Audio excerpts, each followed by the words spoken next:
Hey everyone, it's Jamie here with Rice Hill Restorations, and what do we have here? So just an interesting backstory. The fella called me, I think back in March, said he had some furniture, was interested in getting refinished, asked some questions, talked about price, yada yada yada, and that was about it. Didn't hear from him again, and he called me this morning and said, hey, I talked to you a while back. I've got 2 gliders, 2 chairs, they're rockers. Want to get them restored.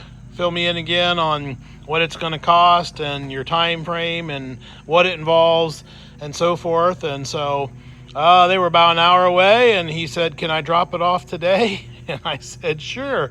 So they brought it over on a trailer, 4 pieces, a little bit after lunch, and just for those who aren't familiar, just going to go through a little bit here on the make and the design. So this is a bunting 3-seat glider.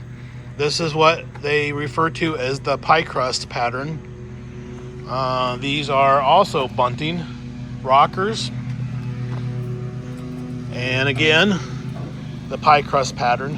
One thing to keep in mind if you're buying this type of furniture and you're out and about and you're trying to decide whether you want to buy it or not, the thing you want to look at on these chairs is on the bottoms of these frames. Of course, these are rounded because it's a rocker, but if it was a regular chair, they would be more straight.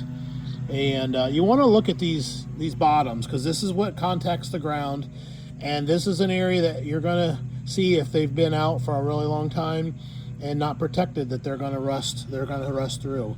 And once those frame pieces start rusting through, there isn't a whole lot that we can do to maintain that strength and integrity, other than replacing it with another frame. So there's that. These are in really good shape. Truthfully, they have the armrest, which a lot of them are missing. And then over here is another bunting 3-seat glider, but this is the basket weave pattern. And one thing you see on both of these gliders on the fronts, that they the bottom of the front piece there where your legs rest, those are notorious for rusting out underneath. And in this case, somebody's replaced or kind of patched that over with a piece of wood.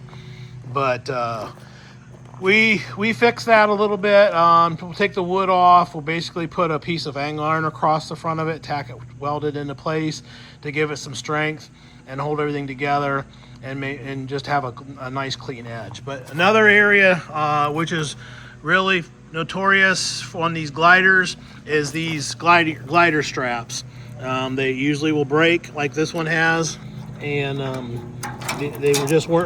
they weren't made out of a very thick strap steel back in those days. So fortunately, there's people, got a friend in North Carolina who reproduces these in a heavier gauge, cuts them out on a CNC machine, and he sells them on eBay, and I buy them from him usually. But yeah, just wanted to kind of give you an overview of what we got going on. Again, the shop is really busy.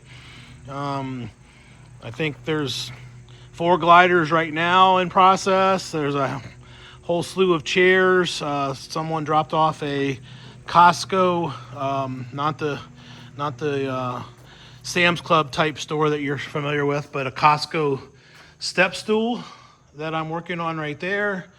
We cleaned up those legs and got them looking chrome again, and powder coated the footrest and frames and such in a red color. But yeah, just lots going on. Continue to stay busy.